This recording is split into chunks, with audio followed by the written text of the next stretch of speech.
¿Qué tal? Un saludo. Qué bueno que estamos juntos nuevamente. Hoy para empezar una breve serie, bueno, una serie ya marcada desde el inicio en su número, de estudio del Pentateuco. Una introducción muy sintética, muy breve y popular a los primeros 5 libros de la Biblia.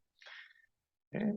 De ahí este nombre de origen griego que se le da Pentateuco, 5 rollos, 5 escritos, tradicionalmente eh, atribuidos por la comunidad judía a la autoría de Moisés, el gran liberador, el gran profeta, el gran patriarca y legislador del pueblo hebreo. Así que hoy comenzamos con esta breve serie de 5 estudios, probablemente 6, respecto del Pentateuco, y hoy, como se suele decir, vamos a empezar por el principio. Y este nombre, principio, en griego se diría Génesis, ¿no? Génesis. El primer libro de la Biblia se llama justamente Comienzo. Comencemos, empecemos con el Génesis. Génesis, como creo que todos sabemos, inicia con estas palabras sencillas, pero al mismo tiempo tan impresionantes.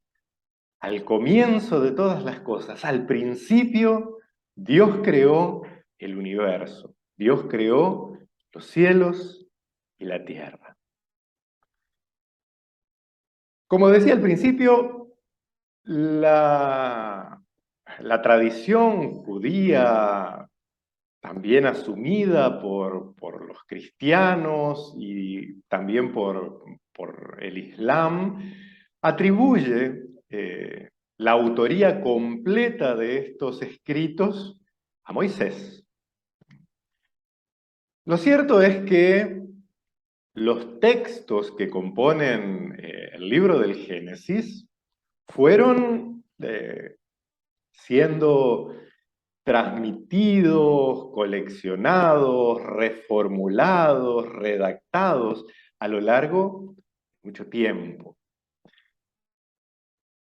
Muy probablemente, casi con toda certeza, conociendo un poco el trasfondo de los pueblos del Mediterráneo y del Cercano Oriente, todo comenzó con un cúmulo de tradiciones orales, de leyendas, de mitos, de historias que se iban contando de generación en generación. Hoy para nosotros resulta casi increíble la capacidad y la fidelidad de la memoria de las culturas orales. Nosotros que tenemos todo por escrito o en dispositivos digitales, difícilmente recordamos un nombre o un número de teléfono. Y estas culturas tenían la capacidad y la habilidad de transmitir de manera fiel y prácticamente inalterada de generación en generación historias tradicionales. Aunque en el transcurso de la historia eh, hemos, y de hecho el relato nos lleva a eso, pero hemos eh, identificado el propósito de Génesis como describir el origen del universo. Lo cierto es que el propósito central del Génesis no es este. El propósito central del Génesis, si lo leemos libre de prejuicios, es establecer la identidad, el origen, el propósito del pueblo en el cual la Biblia fue escrita. Las tradiciones sobre Abraham, sobre Isaac, sobre Jacob, sobre las batallas y liberaciones, sobre la experiencia de Dios de este pueblo, se inserta en un trasfondo de la creación de todas las cosas, del origen de todos los pueblos.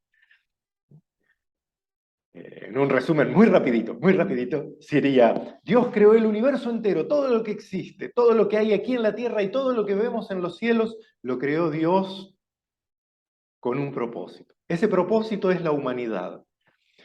Aunque la humanidad no entendió, no captó, dio la espalda al propósito de Dios, aún así Dios no cesó en su empeño de llamar a la humanidad. Y de esta humanidad eligió una familia, la familia de Noé.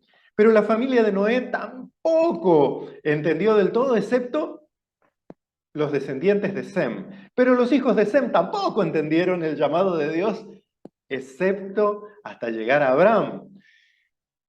Y en Abraham empieza la conciencia de la promesa y de la fidelidad de Dios. Abraham tuvo un hijo, Isaac, Isaac tuvo un hijo, Jacob, bueno, Jacob y Esaú, pero después nos citará el apóstol Pablo: Dios escogió a Jacob y dejó de lado a Esaú, y de Jacob nacieron las 12 tribus, y de las tribus venimos nosotros. Ese es eh, el hilo central del libro de Génesis. No obstante, el versículo que le da la tónica es este versículo de inicio que los redactores posteriormente, los coleccionadores, los armadores del canon, dejaron también como principio de toda la Biblia y como principio de todas las cosas. En el principio, en el origen de todas las cosas, estaba Dios. Y Dios creó todo lo que vemos, todo lo que existe. Los sucesos entonces narrados en el Génesis son el origen del universo, ¿sí? La expresión cielos y tierra, en, eh, básicamente en la fraseología hebrea, es un resumen del universo, ¿sí? De todo lo que existe. Entonces, es un origen del universo, de las criaturas que conocemos, de las que vemos, el origen de la humanidad, el origen de la rebeldía de la humanidad y de nuestros constantes fracasos, que llamamos pecado, de cómo el género humano, eh, pudiendo vivir eh, plenamente, elegimos vivir de espaldas a este ritmo de la creación, a esta armonía divina y eh, fracasar constantemente en nuestros empeños.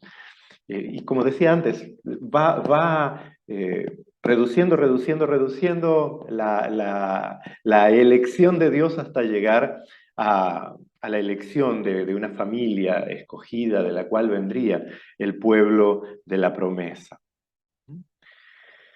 Hay un mensaje por detrás de esto aquí, y es el mensaje que en realidad transmite el libro, ¿sí?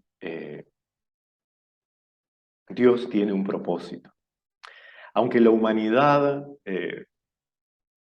fracase, aunque constantemente nuestros deseos de paz, de armonía, de sabiduría, de concordia familiar eh, fallen, tropiecen, no consigamos vivir en armonía con la creación, con la naturaleza, con nuestros semejantes, y como consecuencia de eso no conseguir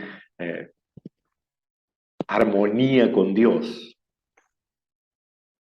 Dios no cesa en su propósito de amor, en su voluntad de, de buscarnos y darnos plenitud de vida. Entonces el mensaje, la lección del libro de Génesis es que Dios hace frente al fracaso de la humanidad con un plan de liberación. Así como el libro relata el origen y el orden del cosmos, la humanidad, cada uno de nosotros como individuos, como decían los filósofos antiguos, siendo un reflejo del universo, siendo nosotros un microcosmos,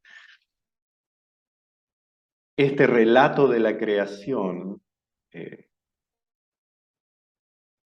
es una reorganización también de nuestra vida. En el principio, Dios creó tu vida, mi vida.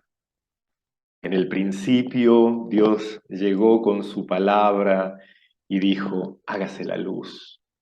En medio de nuestra oscuridad, llega Dios con su presencia de amor, su presencia luminosa y hace luz en nuestra vida, separa la confusión del orden y nos pone en tierra seca, en el orden, hace que broten frutos, que nuestra vida reverdezca, que aparezcan multiformes manifestaciones de la vida, que haya en nuestra vida personal, familiar, comunitaria, incluso con nuestra vida a nivel cósmico, insertados en este orden divino, Dios va moldeando para que haya vida y vida en abundancia. Y finalmente, el propósito de Dios es que seamos plenamente humanas y humanos. Y dijo Dios, hagamos a la humanidad a nuestra imagen, conforme a nuestra semejanza, y manifiesten nuestra presencia, la presencia de Dios Padre, Hijo y Espíritu Santo, manifiesten presencia en la tierra y en toda la creación, con todas las criaturas. Estas palabras que algunas lecturas literalistas, opresoras y violentas han leído como un mandato para adueñarse de todo, para explotar la tierra, para destruirla y extraer hasta lo último, para ejercer crueldad con otras formas de vida y con nuestros semejantes.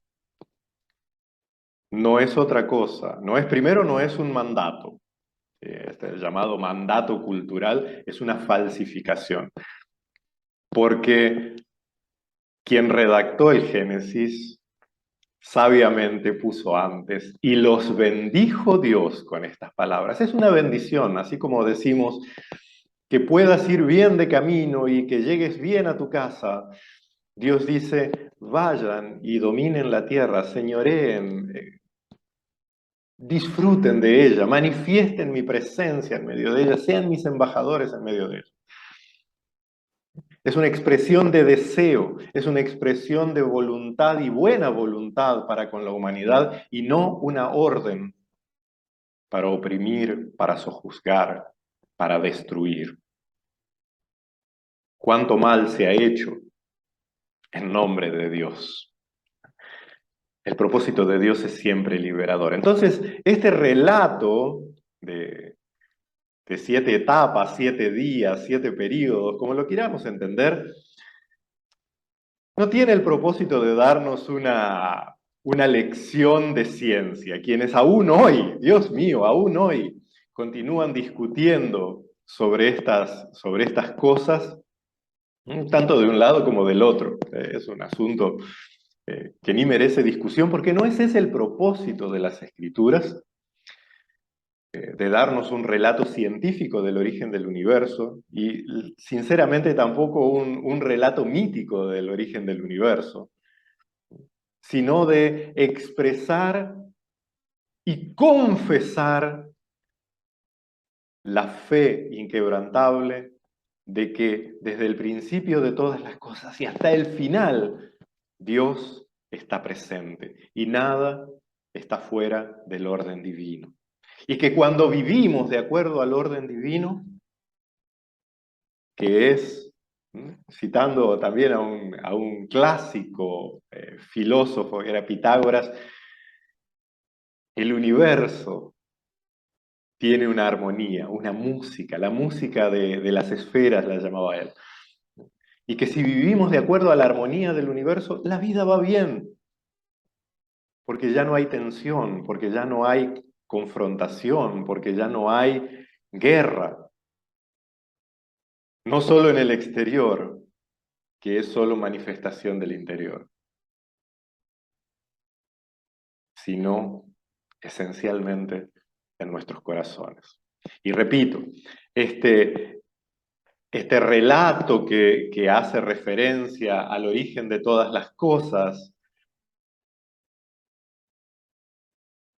se repite o tiene como propósito que esta creación o recreación o puesta en orden sea también la experiencia de cada uno de nosotros. Que la palabra de Dios haga en nosotros la luz, que la palabra de Dios separe de nosotros día y noche, que la palabra de Dios separe de nosotros orden y caos, que la palabra de Dios en el puesto en orden nuestra vida haga fructíferas nuestra tierra. Por eso el segundo relato menciona que Dios crea al primer hombre del polvo de la tierra. Es en esta tierra, en nosotros, que Dios quiere que crezca hierba verde, que crezcan árboles frutales, que nuestra vida sea fructífera, que sea llena de alegría, de paz, no solo para nuestro interés individual, sino para compartir y repartir y alegrar la vida de nuestros semejantes y de la creación toda. Y finalmente, llegando a la cumbre de la creación, Dios quiere que seamos plenamente humanos, plenamente humanos. Por eso el mismo Dios no tuvo en poco manifestarse, revelarse en la humanidad de Jesucristo. Y es así que lo entendieron los primeros padres de la iglesia cristiana, cuando identificaron en la promesa o en las palabras de Génesis 3, en el capítulo 3, versículo 15, de que vendría la simiente de la mujer, un hijo, un ser humano que aplastaría la cabeza de la serpiente, del engaño que nos aparta constantemente de Dios, que nos aparta y nos enfrenta con nuestros iguales, con nuestro prójimo, y que nos aparta y nos aliena de nosotros mismos. Que esta serpiente le heriría el talón, pero que este hijo la destruiría. En esto creemos, esto confesamos y esto enseñamos. Cristo, como simiente de la mujer, derrota nuestra confrontación con Dios, nuestra alienación, nuestra adversidad al orden divino, lo que llamamos Satanás. Y somos llamados y efectivamente puestos en libertad. Dios nos creó para ser libres. El mensaje del libro del Génesis es este. Dios creó todas las cosas. No es nuestra tarea adueñarnos, estresarnos, querer poseer. Somos llamados a ser puestos en orden por la palabra de Dios. No de manera restrictiva, ni opresiva, sino liberadora, para que nuestra vida produzca fruto y para que nuestra vida manifieste la abundancia de amor, la abundancia de paz, la abundancia de alegría que la presencia de Dios trae a nuestra vida, a la vida de nuestras familias, de nuestras comunidades y por medio nuestro, de todo el mundo. Que Dios les bendiga ricamente. Gracias por acompañarnos en esta primera entrega de la serie que vamos a hacer sobre el Pentateuco. Hasta la próxima. Que Dios les bendiga.